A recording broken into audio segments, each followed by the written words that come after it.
Bonsoir beaucoup ku babandanya badukurikirana twongera twigishanya trading future dukoresheje intelligence artificielle Royal Q ni intelligence artificielle idufasha gukora trading tudahombye, ikadufasha kuronka inyungu buri munsi mu gihe tubikoze nk'uko babitwigishije kandi mu gihe tubironkeye umwanya. Mu ncamake abantu benshi baranegirija cane business trading.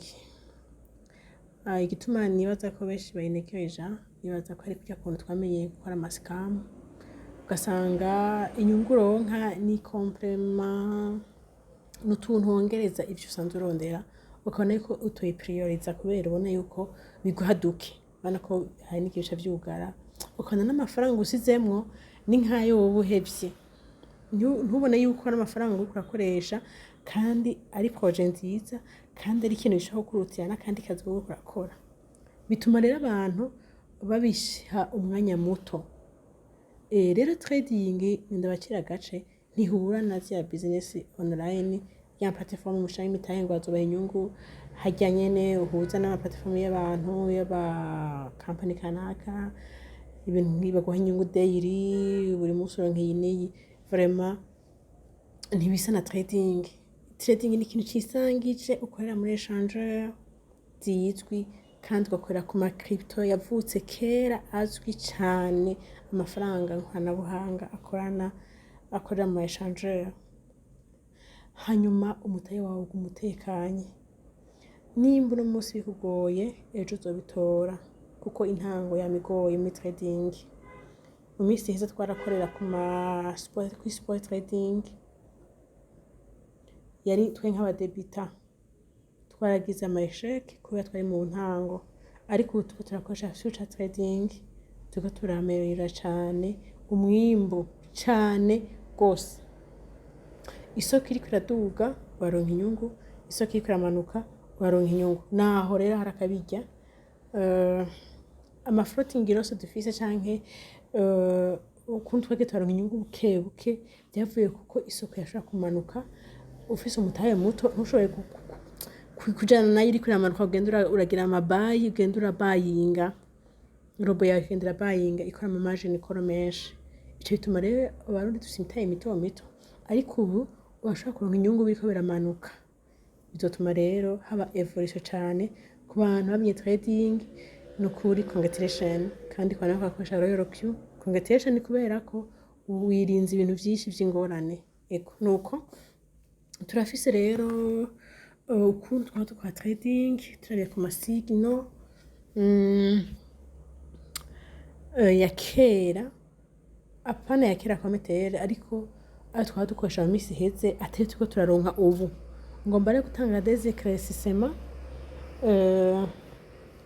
kugira umuntu atazi kwaneza isoko, atamenyereye ibintu bya trading ashobore kubona ingene abikora.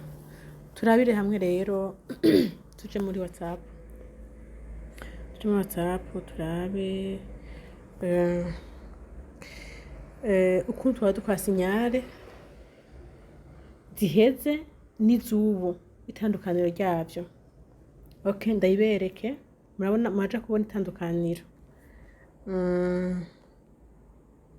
Okay, ndiko ndarondera groupe WhatsApp ibi yarimwo ayo masigno kugira bikunde ndaberekere kuri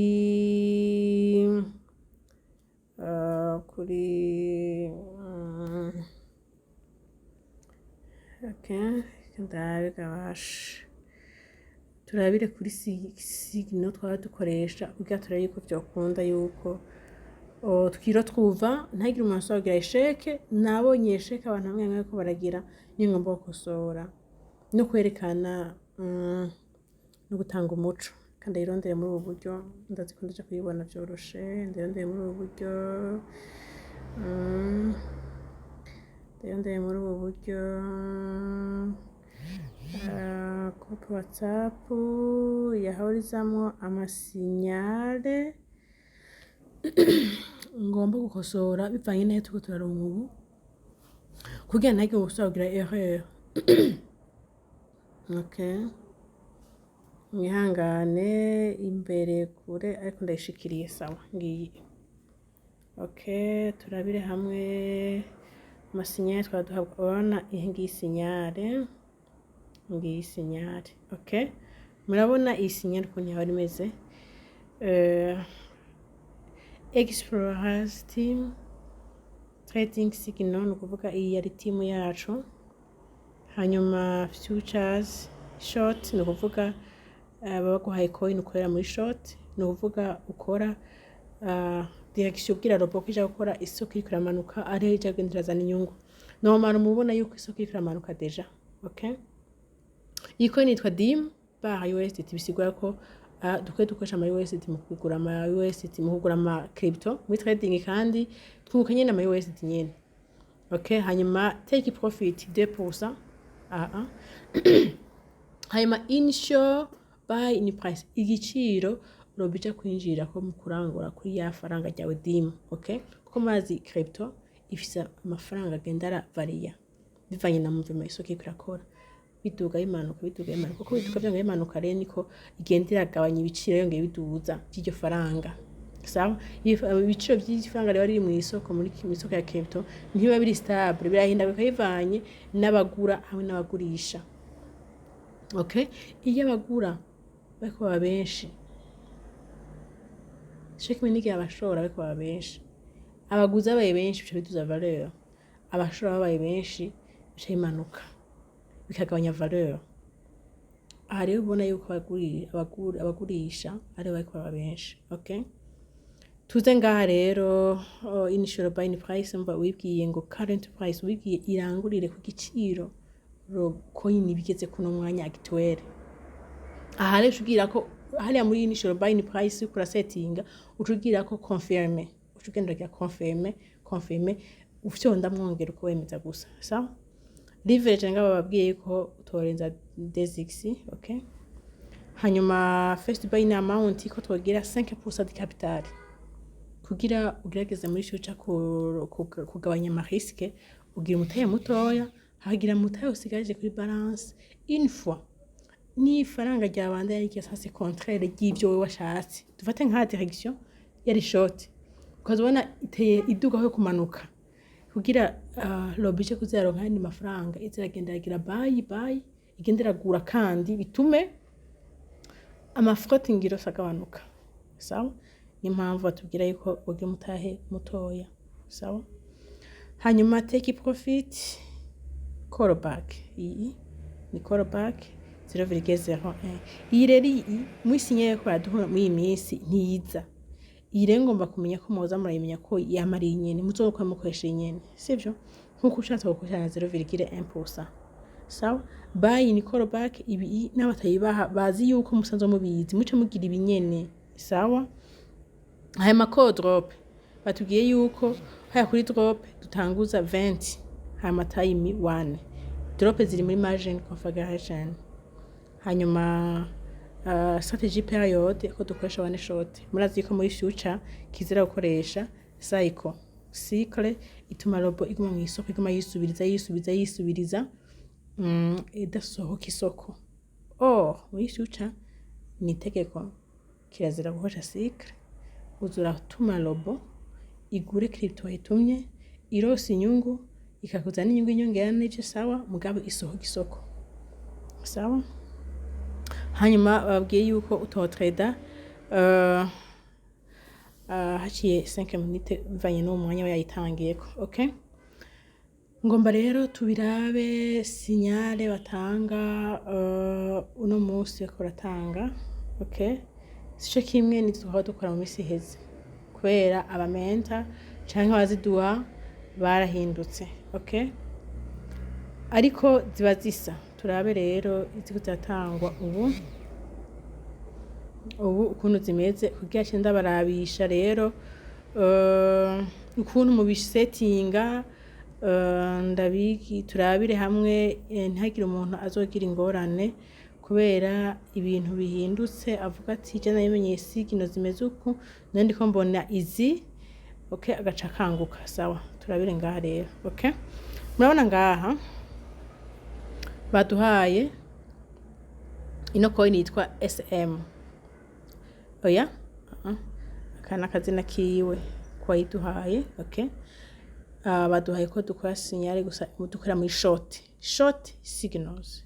Baca bana kantu ze n'agasembore kerekana isoko ikura manuka. Sawa, hanyuma coin yitwa NTRN, akantu USD kagahereza ntihazoba kangiwe n'iryo zina ry'coin. Akani kubera dukoresha ama USD tuga baharimwo bar. Okay, ni coin ni NTRN. Sawa, hanyuma ati mutegerezwa kurikiza zino instruction. Bababwiye ati mwicunge mukurikize ibitwa twabahaye. Okay, FBA benshi barabura ivyo arivyo. Bababwiye ngo first buy in amount. Hahandi ushira umutaye wa mbere robo izokoresha ku ncuro imwe niho hari FBA ni first buy in amount. Batubwiye ngo nkuko n'uwundi yatubwira 5% z'umutaye ufise uzirengeje ubumenye umaze kumenyera isoko. Atwo tuvuga muri en general ku muntu ataramenyera ngene bakora. Okay, umaze kumenyera ushaka kugira na 50% cyangwa 80% z'umutaye wawe nta kibazo nakiriho ubuzi ngene bimanaginga. Okay, leverage aha batubwiye uvuye kuri 1x nturenze 3x. Murazi ko plus ugira leverage nini plus ushaka ama risque, niyo mpamvu bisaba yuko mugira zito utagize 1x ugiye 2x. Nkama 3x yogira nk'umuntu afise nk'igihombi kuduga tumutahe. Sawa, hama take profit baduhaye 2,1%.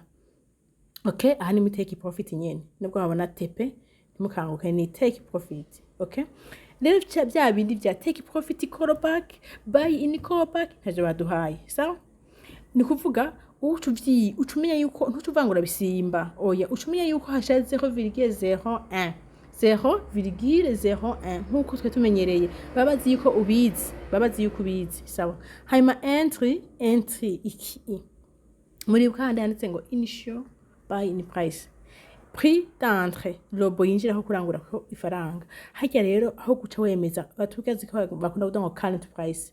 Hagiye bagwa current price nivyo. Sawa, batayiguhaye baguha ibiharuro ushiramwo bavuga ati ino faranga ujye kujinjira kuri ibiharuro ibi nibi. Sawa, ni ukuvuga rero ngaha ushushiramo bye biharuro ibi hanyuma ugashobora kuri confirm. Kare bacugira confirm ko bakubwiye ngo current price. Umugubu baguhaye ibiharuro ushiramo kandi entry niyo hajya kuri initial buy in price twe tumenyereye. Reka rero tubikore tuge pratique comme ça tworohera. Tugende muri royo option royo kimuribona ngiyi ngaha muri royo kimuribona. Okay, royo option bwa mbere na mbere tukubanza kuja ngaha muri future. Okay, kandi urazi ko ubuzi ko muri changer yawe muri future party ya future harimo ama USD ngaha kuri balance. Okay, okay, murabona ngaha ubuzi ko kuri balance ngaha hariho ama USD yawe ugomba ukoresha. Sawa, ugomba utume robo mu isoko. Sawa, muravyumva. Ndagiye rero kuri coin baduhaye ndabe baduhaye unyenereje kuduha XAI. Nabwiye ko ka USDT aka arakantu kinyuma sivyo, akana kantu kinyuma gasigura USDT. Coin ni XAI. Sawa, cinja ngaha kuri home muri royo option nkaja nkabona ko ndi muri future. Hanze ngaha kuri research kuri recherche nkaza handikamwo XAI. Okay, ngiyi cinza ngaha kuri all nkandika XAI. Murabona ikiza niyo yiyi kidayifyondamwo. Okay, hafyonda kuri I understand. Okay, murabona ibiciro igezeko uno mwanya actuellement ni 0,02098. Okay, murayibona ngaho ibiciro igezeko sawa. Hanyuma ninaje ubona ngaha no ngaha biri no ngaha nivyo bigezeko no ngaha 0,0254 imiduga hano kuri 98 zigeze muri 104 ikiyaduga mu ncamake. Okay, ikiduza valeur sawa. Cinza ngaha kuri crédit comme d'habitude. Okay, nkaza kuri I understand. Bambwiye ngo nkore short. Okay, ubwo hari kera murabona ko hari kera short. Okay, cinza ngaha nkemeza ngaha muri short na ko ari long short nemeze muri short. Short rero yifyonze mwana ko ahaca haba blanc ni soit kuba color kiba incolore. Okay, ncinza ngaha kuri trade settings. Okay, batanza hehe ngaha kuri manual credit. Okay, mabona side canye kako ndi muri short. Cinza ngaha kuri FBA ya FBA ni ntigezo kugira ngaha 5% mugendi mushasha ariko navuze ntaramenyera ku managinga sawa. 5% de capital yanje mwonye ari ma 50. Okay, ni 5% de 50 ni kombi ni 50 fois 5 600 sawa. Nkaca mbona eno ukoresha tuje muri calculatrice. Okay, ndi calculatrice 5% de capital yanje ni 50 capital yanje. Okay, fois 5 sawa. Okay, divisé par 100. Okay, nuva nkana nkoresha 2,5 USDT. Ina niyo ushoboka kujya mutaye wase kuko mwabonye yuko itoshoboka. Minimum nkana ngizo kukoresha $5.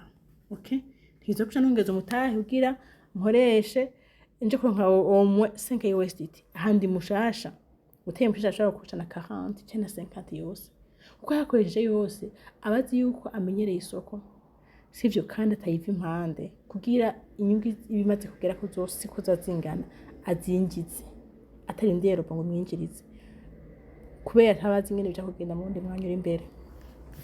Okay, tuze ngaha rero enable opening double murazi ko ibuto iba yugaye.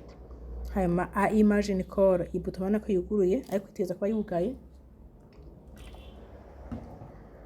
Okay, tuyugare. Hanyuma leverage multiples batubwiye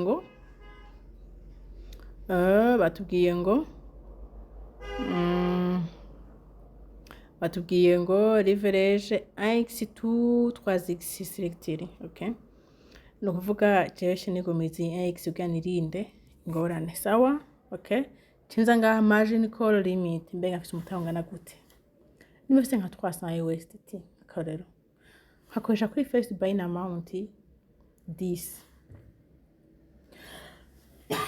Sorry, hakoresha 10 kuri first buying amount akarero ncenza ngaha nkagira omwe 4 au plus nuvuga 4 niyo ya nyuma sivise kurenza amakoro 4 muri future sawa.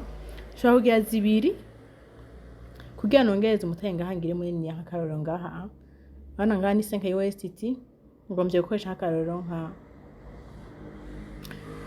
30 kuri first buying amount ni 5% z'umutahe wanje fise ntoye 30 USDT sawa. 30 USDT nazo mu kuzitora nuko mfata iyi 5 bambwiye fois 6 rero bisaba ko naje isangaha nkagwiza na 6 sawa. Nkagwiza na 6 ama USDT yanje fise. Okay, gandonke omwe ayegeza basi na 30.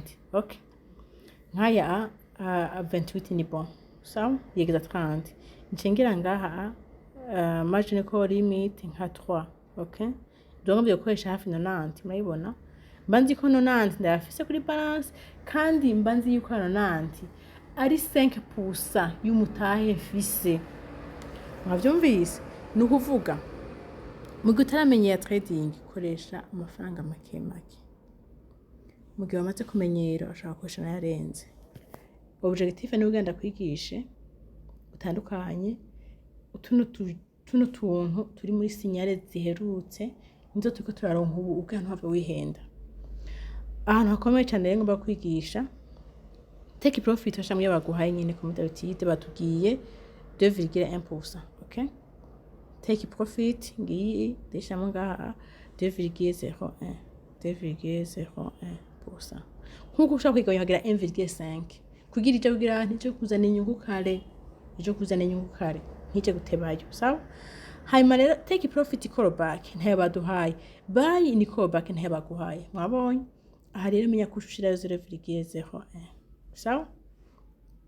Hanyuma batubwiye ngo ana bashatuha leverage take profit and nta kintu baduhaye, nta na drop baduhaye, nta tactique baduhaye. Okay, tuza ngaha nkuko tumenyereye aha kuri margin configuration ano haja drop ugatanguza 10% no ngaha a 10% aherezwa cugira 20. Okay, nimba wagize one call, nimba wagize margin call y'imiti wagira 2, ni kuvuga first call ushiraho 10, second call 20, wagize zine 10 20 ni kuvuga iya nyuma ya mari 20 sawa. Hanyuma times imisi yose ni 1 ni 1 sawa, ni 1. No kuvuga rero ibi bizoza biragufasha igihe coin igiye kugira sens contraire, igihe coin igiye kugira sens contraire niyo uzobikoresha ibi. Ni kuvuga niyo byashika coin aho kumanuka kiduga 10%, robo tutora yandi mafaranga 28 nkuko twafashe ko first buying amount inshuro ya mbere imwe izokoresha 28, tutora yandi 28 ku mutaye wawe uzo wayisigarije isu ifate igure, bituma uruhombo rugirane rugabanuka. Isuye coin kaduga 10% isu ifata yandi, isu ikagira 20% isu igira yandi, no kuvuga bituma uguma wavansa ujana n'isoko, bigatuma wironka inyungu byoroshe. Kandi murazi yuko uko igendera amanuka ariko igendera duga ko isoko ya crypto ntibisuba yuko imanutse igenda iramanuka gose, ejo ugendera gira uku iduga ngire imanuka. Nimba iduze robo izocirangura imanutse kuba twavuze yuko icyo kuronka inyungu ikramanuka izocisubira dandaze, ishaka kuduga gusa ikarangura gusa cyumva ushaka kugendera duga ngire imanuka tanasifise kandi ari kuduga. No kuvuga isoko yitwa kwishatse ariko urashobora kugenda baronka inyungu muri ubu buryo bwa margin rero n'uburyo turonka muri royal kwigusa tahande hantu turonka kubera ko manuel ma bidashoboka. Okay, ncinza nganga nka confirma. Okay, ncinza nganga kuri buy ni call back ntayo baduhaye muri signal, mwabonye ngako ata buy ni call back baduhaye, murabona ngaha nta buy ni call back baduhaye sawa. Ndayizi ni yaye nabwiye uca uyiha 0,01 ucishondamo ngaha ukamodifya 0,1. Okay, tuza ngaha kuri advanced settings optional ugashondamo cycle navuze ko kizira kwishiramwo, kandi ugakuramo cycle ugashiramwo one shot. Okay, uhejeje ucu confirm ngaha kuri save, hanyuma ugacu confirm kuri confirm. Okay, ugeze ngaha ugakubita kude ngaha kuri strategy mode yuko harimwo huru warehouse mode. Okay, twavuganye yuko huru warehouse mode ikora ku makoro kubera ko yambaye ushaka kuri zine honyene sawa. Natwe no dukorera muri future ugacu confirm sawa. Ahantu rengo mpagarari cyane ngaha, aha ngo mpagarari cyane. Murabona current price ifaranga igeze kuri 0,020. Okay, hanyuma ariko batubwiye ngo twinjirire 0,021. Murumva yaduze kandi natwe batubwiye ko tuja gukora muri short sawa. Yaduze igeze kuri iri kuri 20 kwe kwinjira kuri 20 ucona kwi ikikora bitari byo, ikwiyaduga aho kumanuka sawa, ikwiyaduga aho kumanuka. Rero ngaha umaze kubona yuko ifaranga ryagusize mutari kumwe ubimenyereye ushanze ukarindira ukaja gutegera irindi faranga sawa ukaja gutegera irindi faranga ariko bakubwiye ati nabana nkuko short ija kuronka inyungu ariko imanutse hama igeze kuri 0,020 nayo bakubwiye 0,020 bisigwa yuko mara ngaha 0,020 rana ko agigezeko iyi ni current price naho hari yabakubwiye 0,020 bisigwa yuko uja kwifatira hejuru ni yabandanye iduga sawa ni yabandanye iduga ikagera kuri 0,020 niho robija kurangura warabisigamwo uje umuntu agirana neza abayibonye wewe rero niyo iyo bavuga ikiri musi y'iki niho utari kwinjira umva winjiye abandi bazarosa inyungu kubera iki ni shote iri musi muga ko kiri hejuru inje hacari kare sawa vyatuma ivyo uvuga ngo yo nambwiye ngo muri 5 mita ngo sininjira aho ufite hacariho kazi yo kwinjira kubera cyari hejuru kiri hasi kana we kuja kwinjira hejuru aho c'est bon uko mazi kugira ifaranga rimanuke rije muri short riba ryaduze okay cinzarenga muri initial buying price acambwira robo uje kuncungira ifaranga ryagiye kuri 0,0 okay 0,21 hari kindi giharo kirimo 0,22 okay 0,22 abari uja kungurira sawa awibwiye igiharuro kiri niyo ifaranga ryabandanya riduga rigasha kuri 0,021 okay abariho ija kugurira sawa ubu riracari hasi sawa aha rero ni umwanya mwiza wo kwinjira ni bon nta kibazo umwanya to kwinjirako nigiye wosanga ngaha iri kuri 0,0 nka 1 n'ibindi bintu nukuvuga yavuye kuri 2 iza muri 1 sawa kandi aha ni hasi cyane bisiba ko abinjiriye ino hejuru aha bivaye naho igeze yarose inyungu sawa nta kamaro kuyinjira sawa tuhumvikane ngaha 0,21 2 sawa nibyo babwiye ngo winjireko kandi semye umwe yashari mwiza kubera ni hejuru kandi isoko yiga imanuka ica kwanza kuduka kandi ni igiciro cyiza cyo kwinjira kubera uja kwinjira robo yaranguye okay ucugira confirm okay ugize confirm initial buying price utahibwira igiharo ko ari ngiki hanyuma switch on margin call twavuye yuko ibuto uyugura mu gihe wagize amakoro menshi twagize 3 irenze imwe uteza kuyugura ino buto kugira ije kwisubiriza kuziraranguza ncuro kanaka wayibwiye hanyuma baca kwa kahezime sawa ugaca ushaka kuactivate okay ugashugira I understand okay ugacugira create sawa mwico gihe rero benshi bacatanga kugira ubwoba babonye ifaranga rifise ama 00 okay murabe ngaha retour tugira retour tuje ngaha muri strategy ngaha aha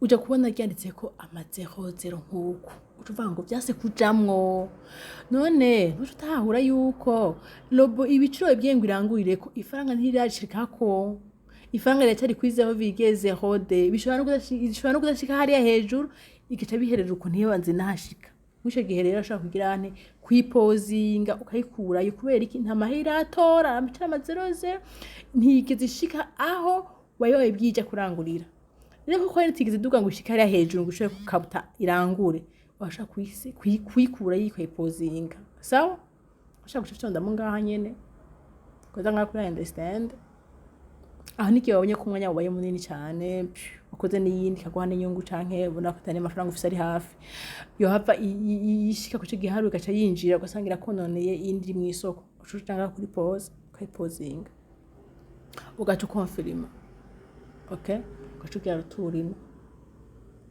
sawa ikivamwe uza kwibona kuko nta mafaranga yigize tora amafaranga yagumye kuri balance sawa turabe rero ngaha akandi kantu akarorero ahubwiye bati bandanya hagiye avuga ngo subira ino faranga mu ginjire kandi bakabona yuko umengo riracaye duga nyonga yari manuka bana ngaha ainda habeka ahantu bashaka kuvuga ngo twisubirizemwo ngo again sawa anaho ngaha ngo again aha kuri coin bavuze ati musubire muyinjire kuri iyi entry sawa urusubizamwo iyi entry nyene usubizamwo iyi entry nyene sawa bavuga ati subiramo nyene again usubiramo nyene hayigiye bahindura bakavuga ngo current price niba kugira ibintu biharu bakabwira current price wisariya kuri initial buy price ntavyo kwanza gushanga ibindi biharuro baguhaye current ucuwemeza ko direct confirme ubwiye robo irangurire ku biciro ryo coin rigeze ko actuellement uno mwanya tuvugana ibiciro igeze ko mwanya murumva bitandukanye cyane nkaho ndashaka kuvuga ashobora kuja kwinjira agasanga nimba ubwiye ngo winjire kuri 0,002 ni muri short okay ni muri short bisigura iki swati kikiri hejuru canke kigezeko hagiye current price ayandika sawa hari n'igihe usanga kiri hejuru ikigasanga kiri hejuru yaho ifaranga rigeze sawa aho ni bon mugasanga kiri munsi icabwiye ngo winjirire ko kiri munsi sawa y'ivyo abandi binjiriyeko cyakorotse cyane ego ashaka kwinjira mugabo ivyo ntuvyitega kuronka inyungu vuba sawa ariko bizocuyeba kubera abandi baba bamaze gusohoka barose inyungu kubera kiri munsi y'iki kandi abandi barose inyungu nyene bimanuka sawa mwumva iyo ide yo ngomvye kwasigurira murakoze uja kumva adatahuye neza kubera ndashaka gusigura ugasanga ahantu ntatomoke umuntu neza acabaza comment WhatsApp zanje mazifise beshe turanabonana physically turabonana kenshi mutamumubwira uti muri video yawe wavuze ibi nibi bice naniye ku pratika ati tuje tugufasha nk'abamenta bawe tugufasha inbox umwe wose vyankiye niho umenya nakayavyumvise uku urugerageje ko rungana uko komsa twese tanga amafaranga muri trading nuko mugire umunsi mwiza yari mentor Emeline